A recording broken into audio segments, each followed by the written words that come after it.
Pour ne rien rater de nos programmes, n'oubliez pas de vous abonner à nos deux chaînes YouTube, le Média TV et le Média 24/7, et d'activer la cloche.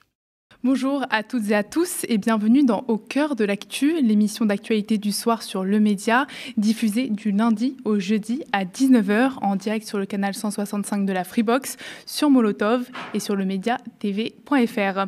Aujourd'hui, je reçois notre chroniqueur Paul Hellec et Jem Yoldash, porte-parole de la Jeune Garde, une organisation antifasciste menacée de dissolution par Bruno Retailleau. Place à Au cœur de l'actu.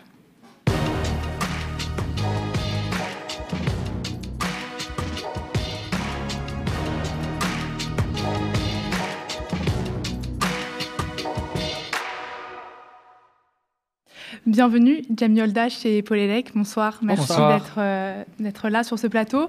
L'actualité, je l'ai dit, c'est la dissolution de la Jeune Garde, organisation dont vous êtes porte-parole, Jem, je le rappelle.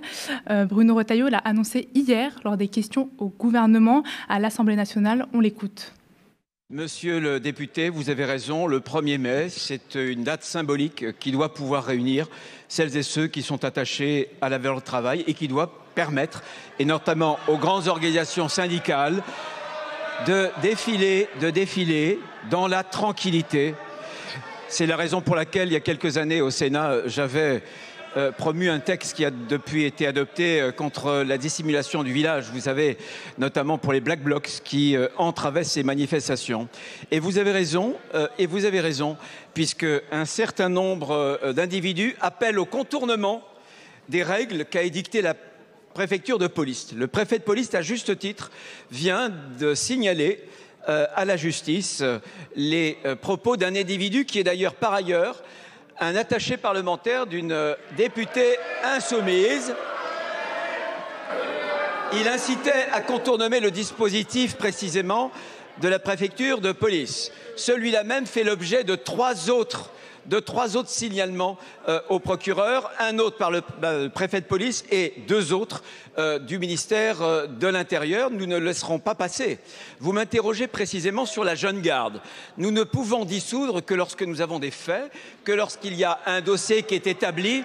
Eh bien, je veux vous confirmer que dans quelques heures, la procédure contradictoire contre la Jeune Garde, qui doit amener, je l'espère, à cette dissolution, sera engagée. Jem, qu'est-ce que vous répondez à Bruno Retailleau que vous venez d'entendre ? Je lui souhaite bon courage parce qu'il ne va pas nous dissoudre aussi facilement.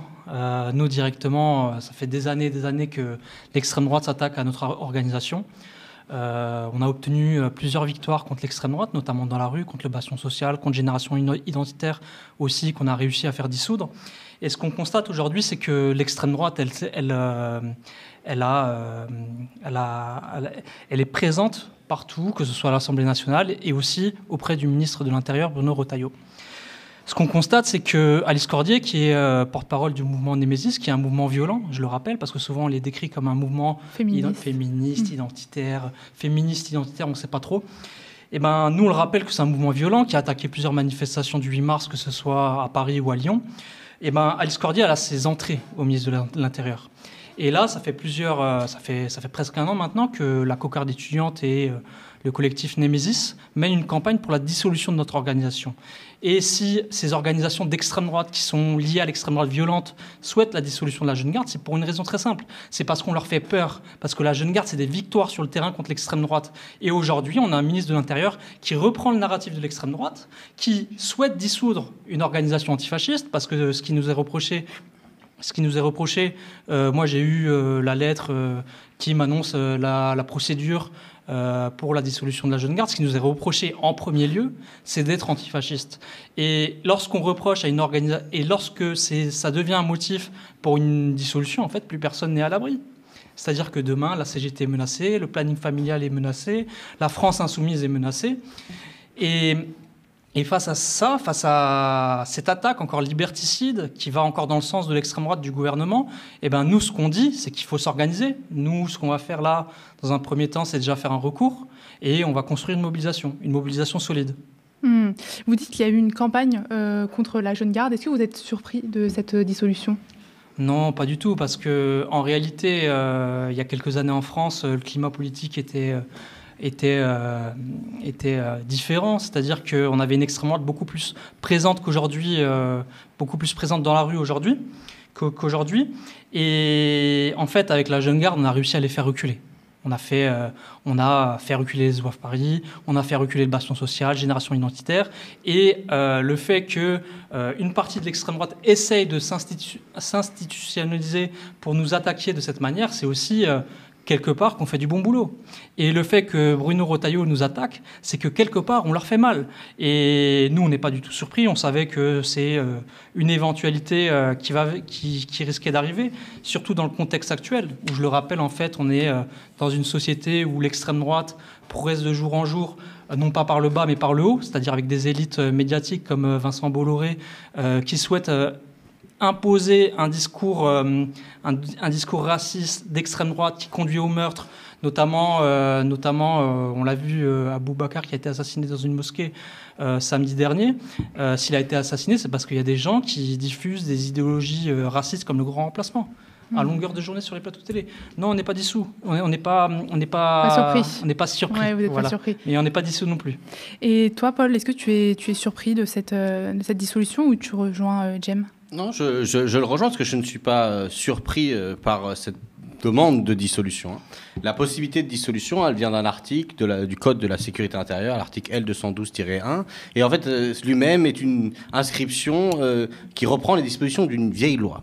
Une loi de janvier 1936 qui avait été passée pour dissoudre les ligues factieuses. On se rappelle la manifestation fasciste du 6 février 1934 qui avait fait des morts et qui s'était pris à la République. Mais le problème, c'est que dans le sillage, l'utilisation de cette loi, si on regarde dans le détail, elle a certes permis de dissoudre ici et là des groupes d'extrême droite, des groupuscules violents, comme ils le sont régulièrement à l'extrême droite, mais elle a surtout servi à dissoudre énormément d'associations qui, en fait, montraient à l'État son hypocrisie. Lui tendait un miroir et lui disait « Regardez ce que fait la République française ». Qu'est-ce que je veux dire par là ? C'est qu'il y a eu la dissolution de différentes associations indépendantistes, malgaches, camerounaises, algériennes, vietnamiennes, c'est-à-dire en fait toutes les associations de gens qui luttaient contre la colonisation, contre le visage de cette République qui se proclamait irréprochable, phare des droits de l'homme dans le monde, mais qui concrètement était une République coloniale.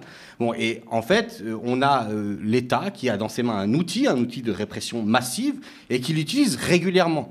Dernièrement, on a une nouvelle séquence, je pense qu'elle s'ouvre avec notamment la dissolution du CCIF, qui était une association qui, pareil, a été dissoute pour quelle raison ? Parce qu'elle mettait en cause l'islamophobie de l'État.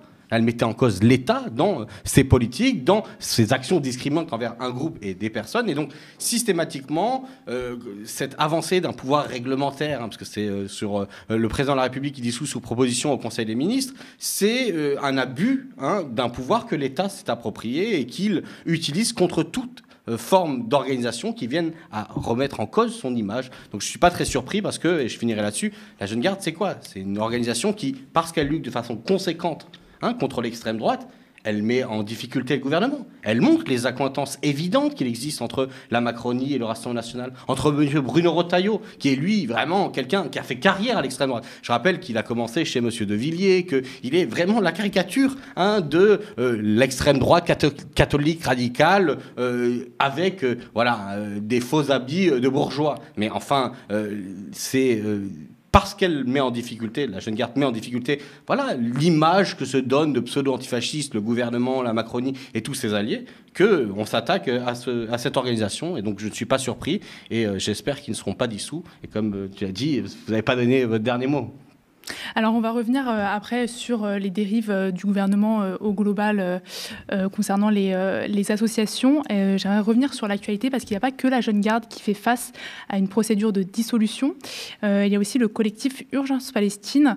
Comment est-ce que vous interprétez le fait qu'on s'attaque à ce collectif ? Si tu veux commencer, Jem. Ouais, en fait, c'est une répression qu'on voit depuis longtemps maintenant. C'est-à-dire depuis le 7 octobre, il y a une répression massive qui s'est abattue sur les personnes qui soutenaient la Palestine, d'un point de vue politique, pas simplement d'un point de vue humanitaire. Et on l'a vu, dès les premières mobilisations. On a des camarades de la CGT qui ont été perquisitionnés parce qu'ils ont fait un tract en faveur de la Palestine. On a le collectif Palestine Vaincra qui a été dissous. Et aujourd'hui, on a Urgence Palestine qui est attaqué. En fait, c'est un procédé qu'on voit depuis maintenant presque 2 ans, où toutes les personnes qui soutiennent la Palestine sont accusées d'être des terroristes, des soutiens du Hamas. On l'a vu aussi avec le harcèlement constant que subit Rima Hassan, d'une violence qui est inouïe, c'est-à-dire que c'est des menaces de viol, des menaces de mort, c'est des choses extrêmement dures. Et face à ça, on a un État qui met ça de côté et qui souhaite réprimer le mouvement pour la Palestine. Et ce qu'on constate, c'est que les manifestations pour la Palestine, notamment organisées par Urgence Palestine, sont extrêmement dignes. Elles n'ont laissé aucune place à l'antisémitisme. Et on le voit qu'il y a des personnes proches du gouvernement, comme Aurore Berger, qui auraient rêvé qu'il y a des antisémites dans nos mouvements. Il n'y en a pas. Et ils cherchent des excuses pour justement museler la solidarité avec la Palestine et les peuples opprimés. Effectivement, de nouveau, Urgence Palestine est une organisation qui met en difficulté le gouvernement. Le gouvernement qui, je vous rappelle, avait fait part de son soutien inconditionnel à la politique de M. Netanyahou, c'est-à-dire un massacre, un génocide commis contre les Palestiniens. Ils les mettent en difficulté parce que non seulement ils sont effectivement capables de mettre en place un mouvement, pas seuls, mais enfin ils sont à l'origine du mouvement de solidarité qui s'exprime dans les manifestations massives dans le pays. Et en plus de cela, ils ne lésignent pas sur le vocabulaire. C'est-à-dire qu'ils mettent en avant le droit inaliénable du peuple palestinien à résister à la situation qui lui est faite. Et rien que dire ce mot, le dire comme les Palestiniens le dire comme le disent les militants d'Urgence Palestine, c'est absolument inadmissible pour le gouvernement. Et de nouveau, il faut comprendre que dans cette procédure de dissolution, il y a eu dernièrement des nouvelles lois qui ont permis d'aller plus loin dans ces possibilités de dissolution, notamment la loi séparatiste qui dit que maintenant on peut dissoudre une organisation en lui reprochant un fait ou un agissement d'un de ses membres. Et c'est à partir de ça qu'on va commencer à scruter et à essayer de trouver n'importe quelle excuse, mais de nouveau de façon unilatérale, de façon hémiplégique. Parce que tu parlais d'antisémitisme. L'UNI, à Strasbourg, c'est le syndicat étudiant créé en réaction à mai 68. Bon, il y a des membres de cette organisation qui ont été pris en photo en train de faire des saluts nazis, de jouer avec des jeux de cartes antisémites, avec des caricatures antisémites qui portent le message vraiment des années 30. Qu'est-ce qui s'est passé? Rien. Probablement que, si on faisait la liste, Bruno Retailleau peut-être pas, mais enfin un certain nombre des membres de la droite dite républicaine dans ce pays ont assisté au congrès de cette organisation, qui est historiquement une organisation de droite à l'intérieur de l'université. Voilà, donc il y a un 2 poids 2 mesures, et Urgence Palestine, c'est effectivement à la suite du collectif Palestine Vaincra et d'autres, c'est le gouvernement veut se taper la tête de proue du mouvement associatif d'organisation de la solidarité, parce qu'ils ont un discours qui tranche avec l'unilatéralisme pro-israélien du gouvernement, et parce qu'ils sont des gens qui activement mettent en difficulté, encore une fois, les racontards sont un Macron qui essaierait de trouver une position d'équilibre, alors que concrètement, dans les faits, ils ont participé par leur complicité active à massacrer les Palestiniens. Plus globalement, comment est-ce que vous analysez, vous, cette dérive? On sait que depuis 2021, il y a une facilité pour le gouvernement de dissoudre des associations. Et moi, je pense notamment au mouvement écologiste des soulèvements de la Terre, qui s'est vu annuler sa procédure de dissolution par le Conseil d'État. Les juges avaient estimé à l'époque, je vais les citer, qu'aucune provocation à la violence contre les personnes ne peut être imputée au soulèvement de la Terre. Qu'est-ce que vous pensez de ça? En fait, c'est comme avec la Jeune Garde ou Urgence Palestine, c'est-à-dire qu'on a un gouvernement qui part en fait d'un postulat idéologique, qui souhaite dissoudre sans avoir étudié le dossier. Parce que moi, je vous le dis, la lettre que j'ai reçue et les faits qui sont cités, ils sont hallucinants. C'est vraiment des motifs qui sont fallacieux en fait.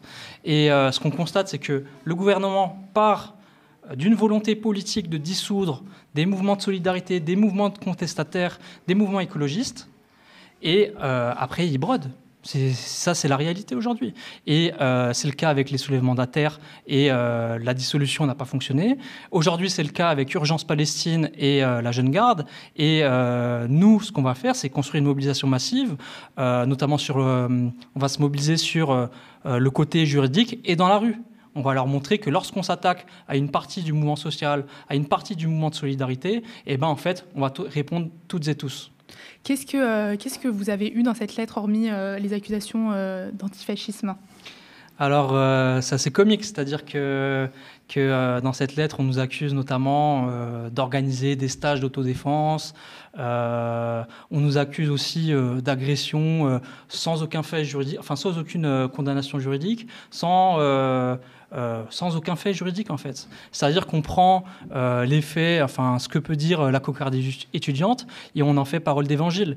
Et là, on voit encore la proximité qu'a Bruno Retailleau avec les mouvements d'extrême droite qui font des violences, notamment la cocarde, parce qu'ils expriment leur violence souvent sur les campus, notamment à Tolbiac, à Nanterre, etc.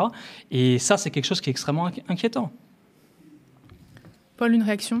Oui, non, mais effectivement, la liste des courses est donnée par l'extrême droite et on le sait, le gouvernement ne fonctionne que par le soutien tacite, parfois explicite, de l'extrême droite à son gouvernement. L'extrême droite qui travaille qui propose une division du travail militant. Vous avez une représentation électorale qui est l'expression de masse, avec la progression électorale du Rassemblement national, et de l'autre côté, des groupuscules violents, extrêmement et de façon très virulente, racistes, et qui, eux, en plus, ça donne à la violence. On a des étudiants qui ont été effectivement agressés sur le campus de Nanterre il y a quelques semaines, et le fait que Bruno Retailleau soit l'homme pivot de ce dialogue entre l'extrême droite et le gouvernement n'est pas un fait nouveau. Il a pris la place de M. Darmanin, qui était exactement dans le même rôle, et il faut le souligner, comme par hasard, ce sont des ministres de l'Intérieur. Parce que le pouvoir de police est un endroit dans lequel s'organise la fascisation de ces sociétés. Pourquoi ? Parce qu'on a multiplié les lois liberticides ces dernières années, on a organisé une augmentation réelle du volume de l'arsenal de la répression. Je rappelle que dans ce pays, on a des situations où des mouvements sociaux ont fini avec des morts, des blessés, de façon, parfaitement hallucinante, et que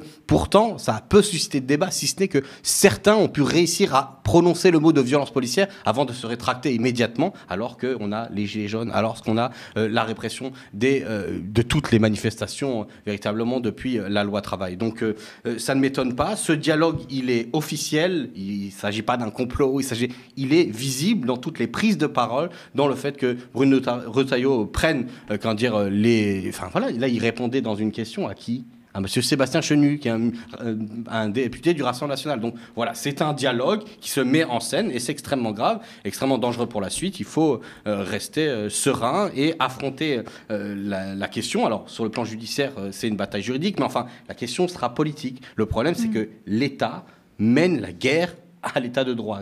L'État, pris dans la main de ces néolibéraux autoritaires qui ont en perte d'hégémonie, est en train de réduire petit à petit nos libertés publiques et politiques. Et ça, seule la mobilisation politique peut avoir un effet contre cela. Et avec je rebondis, mais avec cette dissolution, du coup, le gouvernement espère aussi derrière que qu'il n'y aura pas de contre-pouvoir, en fait. Absolument. Et c'est ce que je disais tout à l'heure en disant toutes les organisations qui, d'une manière ou d'une autre, viennent confronter l'État par rapport à son véritable bilan. Celui d'une république coloniale dans le passé, celui aujourd'hui d'une république qui, au nom d'une vision frelatée de la laïcité, s'attaque aux musulmans, avec des propos quand même choquants. Je rappelle que le ministre de l'Intérieur a fini un de ses discours par « abat le voile ». Et quelques semaines plus tard, on a l'assassinat d'un croyant dans une mosquée. Encore hier, dans les Yvelines, une agression d'une femme voilée à Poissy. Que voulez-vous ? Quand on est au pouvoir, nos paroles ont un poids particulier. Particulier parce que d'abord, on a les moyens d'agir, et parce qu'ensuite, on est ceux qui revendiquent la direction de la société, c'est-à-dire la direction dans laquelle l'envoyer, la faire progresser. Et il est vrai que la Macronie et toutes les nuances de la droite ont fait progresser depuis 20 ans l'islamophobie, ce racisme, par des politiques publiques, par des discours, et finalement, les conséquences de ça, ce sont des actes criminels.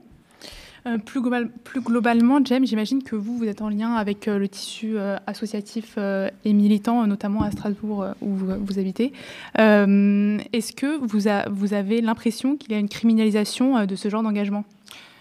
Oui, en fait, ce qu'on constate, c'est qu'aujourd'hui, il y a une inversion totale des valeurs. Et cette inversion totale des valeurs, elle se fait par le haut. Comme je l'ai rappelé précédemment, c'est Vincent Bolloré avec ses chaînes, CNews, C8, etc., qui martèlent à longueur de journée que les antifascistes seraient les vrais fascistes, que les écologistes seraient des terroristes, que les antiracistes seraient les vrais racistes. Et effectivement, dans cette confusion généralisée, ça profite à l'extrême droite. Et ça, on le constate aussi dans cette procédure de dissolution. Parce que si, en réalité, on éloigne la question politique et qu'on prend simplement le fait d'une organisation violente, etc., la Jeune Garde n'est pas condamnée. Par contre, il y a des personnes qui sont au Front National qui sont condamnées. Claude Herman, il a vendu les armes aux terroristes de l'Hypercacher, qui était le responsable du service d'ordre du Front National. On a Claude Sinké, on a parlé d'Aboubacar, mais ce n'est pas la première fois qu'une mosquée est attaquée dans notre pays.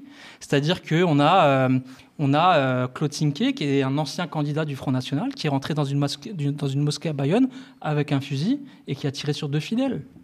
Et dans ce cas-là, si on prend simplement, si on éloigne la question politique, pourquoi aujourd'hui le ministre de l'Intérieur ne dissout pas le Rassemblement national ?